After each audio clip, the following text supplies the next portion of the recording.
The Marine Toys for Tots foster care program is bringing hope to children who need it most. Every 2 minutes, a child enters foster care, often with only a small bag of belongings. More than 400,000 children face trauma and uncertainty, many before age 8. This May, during Foster Care Awareness Month, Toys for Tots is creating Room for Joy. In 2025, nearly 375,000 children received comfort through toys, books, and essentials, reminding them they are not alone. Donate now and change a child's life. Some things happen fast, like a vacuum finding your lost earring. A dog reacting to the word walk. And settling up with friends on the PayPal app. Send and receive money in seconds. Access your balance to send, shop, pay bills, and more. Download the PayPal app to get started. An account with PayPal is required to send and receive money. A PayPal balance account is required to hold and use a balance. Joe Tacopina, the great defense attorney, dear friend of mine, for 48 years and does a great job on this show every Friday. And Joseph, I'm not as smart as you, and I've never served in the Army. I do have friends, including you, but others, who are a member of every armed service, and I find out a lot of stuff. I thought I knew a lot about it until I guess I learned yesterday that Iran can fire at us. We can fire at them, and it's still a ceasefire. I mean, yeah. you want to explain? You want to explain that to me? No. It's a ceasefire for PR purposes. That's what it is. I mean, look, if missiles are being fired at American destroyers, that's not a ceasefire. That's not peace. That's a battlefield with a PR label on it. I mean, we have to stop this thing. I mean, it's crazy. I mean, a real ceasefire stops all attacks, right? That's right. This one apparently allows Iran, this ceasefire agreement allows Iran to launch drones, missiles, swarm boats at U.S. Navy ships while everyone pretends diplomacy is alive. I mean, I got to tell you, American military. I know, and what's funny is because you're honest and you do have inside information. And look, KT McFarland was on before you, and you guys come from two different ends of the spectrum, and I don't care. I love President Trump. I don't got to keep saying it, but I do anyway. And he loves me, okay? But I don't agree with everything he says and does, and I'm sure he doesn't agree with me either. But when you come on and talk about this conflict, you get killed. I got to tell you, Joe, I get a million messages. Oh, tell Tacopina to stick to law, stick him in a courtroom. He has no idea what he's talking about. And I have to be honest, a lot of the stuff that you tell me, I'm going to say it right now, and I would say it to Trump. You're right. You're 100% right. Trump doesn't want to say it. Hegseth doesn't want to say it. Rubio doesn't want to say it. Fox News doesn't want to say it. But the truth is, and I'll say it again for the 10th time today, this thing is lagging on way too long. We did the right move by going in. It should have been over already. Gas prices are still way too high. The midterms are still in jeopardy. This goddamn thing is going on too long. And I guess time will tell if I'm right or wrong, right? I mean, but here's what I'm saying.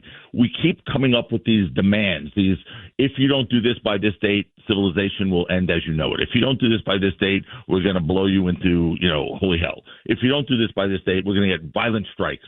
Yesterday we had the same thing. If this deal is not done really soon, we're going to hit you much harder. We keep doing that, and we. Keep by the way, the deal sucks. The deal is. I said this to KT. Of course, Joseph. It looks almost exactly like Obamacare 2.0. And as I mentioned twice already today, including to KT, who gets screwed in this deal? Screwed heavily. Israel. Because this deal will loosen up financial restrictions with Iran. They'll get some money back again. They can start maybe a couple of years down the road to once again send that proxy money to the Houthis, to Hamas, to Hezbollah. So in this effort to get the peace done and get this war over, you know who's going to get screwed? The Israelis.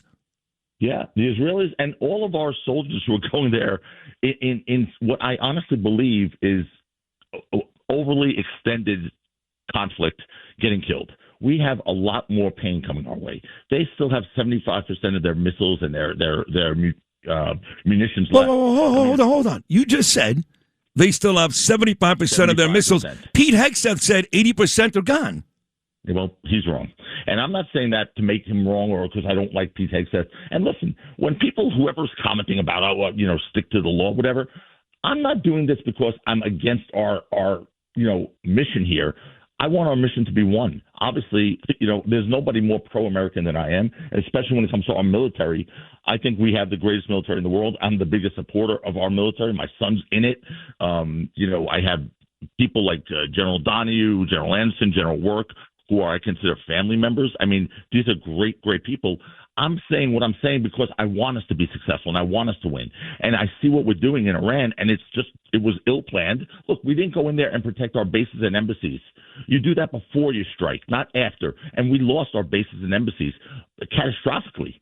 We didn't go in there and secure the strait before we started our war initiative. You're supposed to do that before you do it.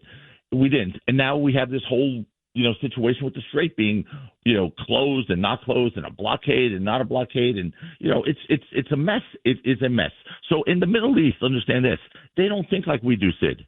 Survival there becomes propaganda. So if Iran survives intact, they'll claim victory no matter how many facilities of theirs were hit. Oh no, you know what they actually said? They actually said last night, to your point. Very good, Joseph. They said, and I quote, "We can outlast all the U.S. pain and pressure.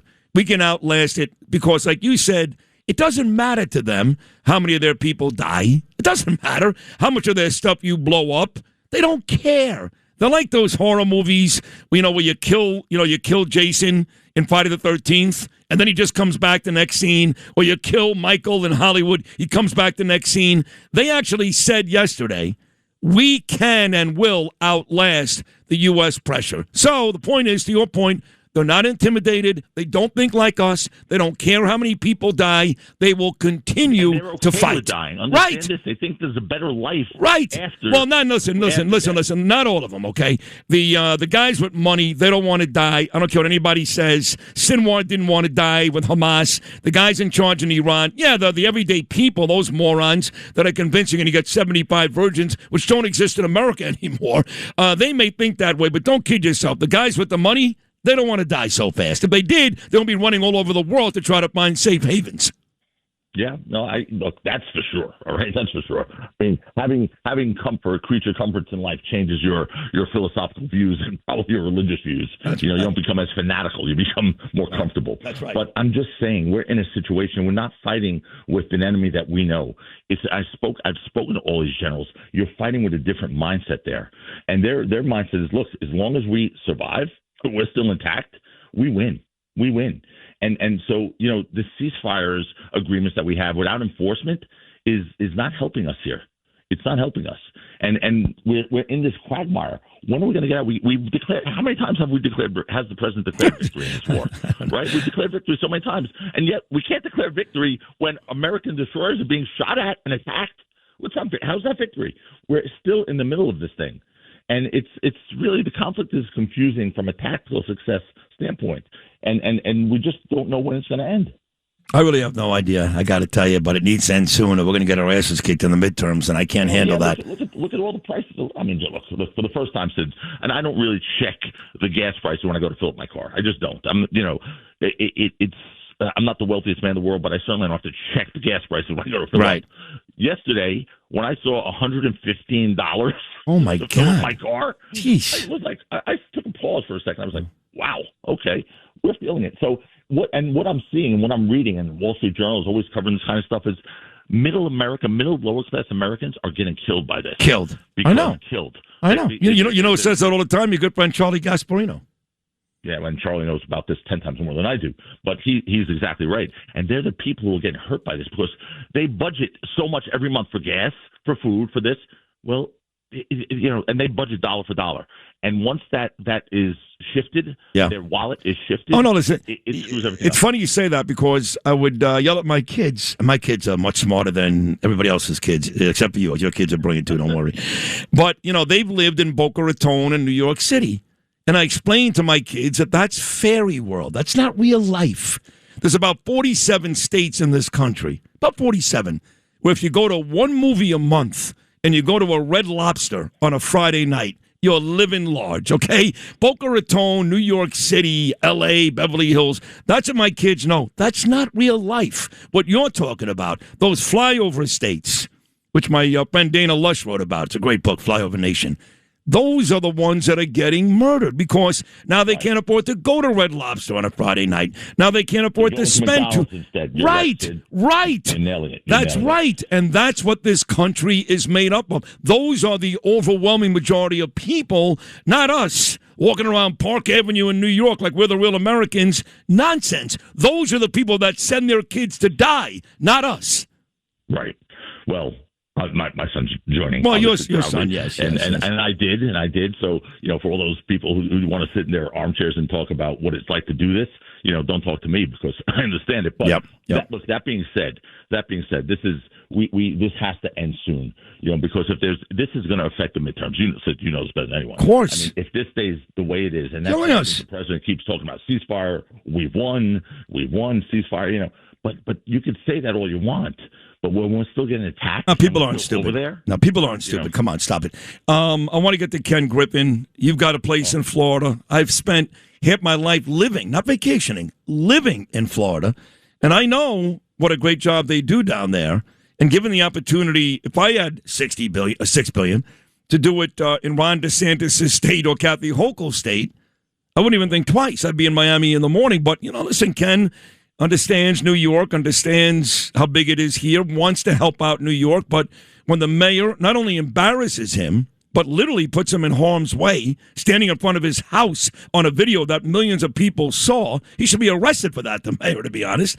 This guy says, enough of this. It is unbelievable that a city that's got a $5.4 billion deficit, $5.4 billion deficit, would find a way to make people like Ken Griffin leave. Sid, don't get me crazy. I spoke to one of Ken's partners the other day, okay? After you and I spoke last week about it. I actually sent him our segment when we were talking about, Ken Griffin. Good. Send him this one, too, because I'm trying to get Ken on the show. I love Ken. I got to tell you something. If major firms stop expanding in New York or worse, start leaving, working class New Yorkers feel the pain, not the billionaires, okay? And the irony is the politicians yelling tax the rich are often relying on the rich to fund their very programs that they promise voters, right? New York became great because ambitious people wanted to build here, okay? Once they no longer want to build here, decline happens in a hurry, Sid. And you don't save New York by driving out the people paying for New York, because it's the guys like Ken Griffin who are paying for New York. Billions of dollars in taxes he's paid in the last several years. $600 million in philanthropic donations to this city in the last few years. Who else can do that? So when politicians, and this Mandami in particular, start vilifying success, moving trucks aren't far behind, brother. And New York's economy is not powered by slogans. It's powered by taxpayers, by employers, by investment. And investment is leaving the city. So here's what Mandami needs to understand. Wall Street is physically located in New York, but Wall Street can relocate because capital is mobile. And the question is whether New York politicians understand that, whether Mandami and Hochul understand that before it's too late. 100%. And you're right. They've already talked about moving Wall Street, not all of it, obviously. Obviously, Wall Street will still be here, the New York Stock Exchange, but they've talked about Miami. They've talked about Dallas, Texas. People are just, they're furious. A story like this week, I'll wrap it up here, because you're a big law and order guy like me, and the cops love you, and you represent a lot of the cops. Got this guy, James Wilson, okay? He's a captain out of Brooklyn. He has since been demoted to taking 911 phone calls in the Bronx. And he's at some rally with a bunch of animals here in New York. They're animals, pro-war, pro-Mamdani people, and pro-Palestine, pro-Hamas, pro-anything bad with New York, pro-taxes. They're those types of people, And they catch this James Wilson on tape saying that the mayor is an embarrassment. He's right. Saying bad things about the mayor, talking about the Democrat Party, a bunch of losers. He's right. And right away, the guy gets demoted. And I come on this radio show the next morning. I call him a hero 50 times. I do videos on Instagram. I call him a hero. I tweet on Instagram. He's a hero. And he is. I know he broke the policy.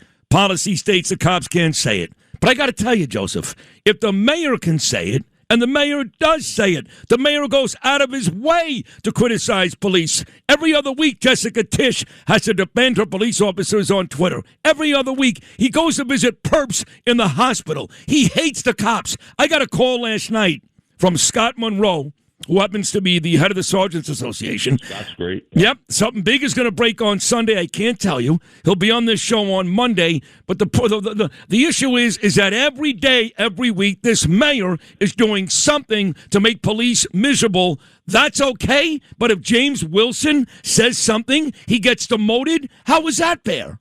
It's ridiculous. I mean, when this guy Mandami openly attacks police, openly attacks them, shows that he's not their supporter. Okay, he's not their mayor. Can we really expect the officers to remain completely silent? Is that fair? I mean, when does someone lose their rights, their First Amendment rights to speak their piece? I mean, I thought this guy's a socialist. I thought he's someone, or are we in an authoritarian state where we have like a king ruling where you can't say anything bad about king? I mean, this guy didn't curse. He didn't call him anything horrific. Right. I mean, he didn't encourage somebody to kill him. No, nothing.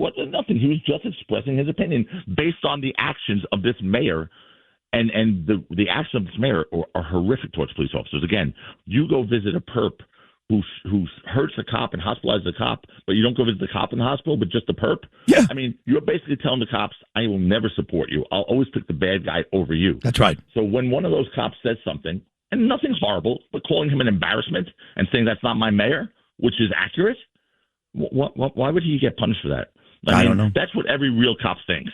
But now we have to make the cops robots? Yeah. I mean, they're citizens with firsthand knowledge of what policies do on the street. So silencing every honest opinion creates a culture where only political narratives survive.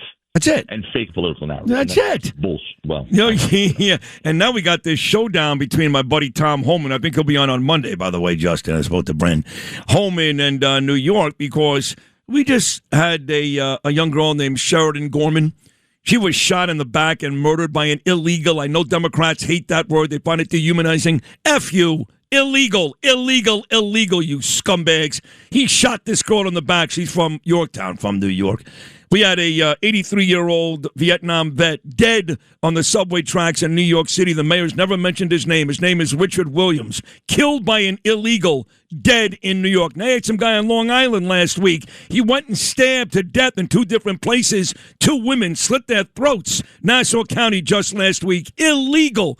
And Holman is here trying to put these people away. And because 2 people, who, to be honest, never should have been there in the first place, Petty and Good in Minnesota, ended up dying, killed. Now all of a sudden, not all of a sudden, even before that, ICE is bad. You know how many bad guys ICE is putting away and deporting every day in this country? But this mayor and this governor and these idiots with the city council and assembly people, all they do every day is vilify ICE. And all ICE is doing is removing bad people from our country. Explain that one to me. It's inexplicable. I can't explain it to you. I mean, we're actually literally telling our law enforcement officers here not to coordinate and communicate with federal law enforcement officers. So NYPD officers generally don't, conduct immigration enforcement. So you have to communicate with the authorities and agencies who do. But now they're being ordered not to cooperate with federal agencies. I mean, it's a political war inside New York City that, who suffers? Like the people who walk around New York City, the citizens who walk around. And this is really becoming one of the biggest political fault lines in New York, that this whole thing, is becoming a political mantra as opposed to a safer New York City. And that's what's happening. They're literally preventing the police from working with the local officials, obstructing ICE. Okay? The federal agency that's charged with enforcing our laws regarding safer streets and immigration, illegal immigrants, not immigration, but illegal immigrants. And they're saying, no, you can't help them. So we're going to allow now they're illegal immigrants. I'm not saying immigrants, right? Or refugees, people who have fled their countries because they were going to be in harm's way or killed or being brutalized. We're talking about people who are here illegally, who broke into this country, who didn't wait their turn, who didn't wait in line, who didn't do the things the right way, who committed a crime to get here. They're illegal immigrants. And if they commit crimes while they're here, that's even more egregious. Okay? So why is everyone up in arms about the federal law enforcement agency charged with making sure that doesn't happen, enforcing? You know why? Because those same people, I've got tape. I can play it for you. You want me to play Barack Obama? You want me to play Chuck Schumer? You want me to play Hillary Clinton? I'll expose the frauds they are, the hypocrites. The answer to your question And to every ill in this country is a one-word answer. You want it? Tell me. Trump. If President Trump loved illegals, the Democrats would hate him. But because he's trying to remove them, because they're dangerous, from our country, they love him. And all those same people that love the illegals now, they wanted them out. They wanted closed borders. They were all about police because they've got their own security detail and Secret Service. But if Trump likes something, even if it's the right thing, they have no choice but to disagree. That is scary. I don't see how I don't care what side of the aisle you're on. And most of my views are not really partisan, Sid. Yeah, I'm a Republican. I lean right, obviously. But my views, when I try and make an analysis for you and your audience, is not because I have to say everything Republican. I have to say everything that's right. Of course. I just try and call it like I see it. And I don't understand how anyone, Democrat, Republican, Independent, whatever, could actually say, no, we should let illegal immigrants into our country. We should. They're illegal. And they broke the law to get here, but we should let them in. They're good citizens. We cannot enforce the law against them. How do you argue? I'd love to hear a tape of anybody arguing that. Yeah. And I'd love to have that debate with them. If you can give me 5 minutes with any of them, I'll have that debate with anyone. No, but I'll tell you what, they turn out to be beautiful people, and he's the best cook at my local diner, and he's the best. He does my my garden better than anybody else, and his kids are beautiful. We go to school together, and they don't care that they broke the law. I mean, whether they are the most beautiful people in the world, the truth is, once they came in here illegally, they broke the law. And I'm not saying you kick them out right away. You know, you get rid of the criminals, 100%. But they're not innocent if they broke a law. I mean, you're an attorney. What am I missing here? You're missing nothing. I mean, I have a son-in-law, Morgan's husband, Dan, who went to college in the United States of America on a soccer scholarship at Fairfield University, works for Kroll, a United States company, okay? He's in the UK waiting, and he's married to an American citizen, Morgan, my daughter, waiting to get approved to be able to move to the United States of America. The guy is educated here. He's not running through some broken down wire in El Paso, Texas, wearing a Biden-Harris shirt, running on his way to Broadway. He's been waiting years to get here. I mean, and he's doing it the right way, which is how you have to do it. I mean, sure, he would love to say, you know what, I don't want to wait years. I'm just going to move to, Fairfield County right now. Right. And just come on in. And I want to live here now. And I want to reap the benefits of the United States of America. But there's rules. And if you can't follow the rules from the beginning, how are you going to follow the rules going forward? And what kind of precedent does that set? So I'm sorry. I appreciate civil rights, and I want people to be able to be, enjoy their civil rights. But you don't break a law and then expect to get protected by this country. You just can't do it. That's it. That's the bottom line. You're great as always. You're handsome and smart, and somebody just texted me and said Tacopina is great. I haven't looked down yet. Maybe the president. I don't know. But you are great. This Friday segment is always amazing. So have yourself a beautiful weekend, Joseph Tacopina. We'll do it again next week. Great job, buddy.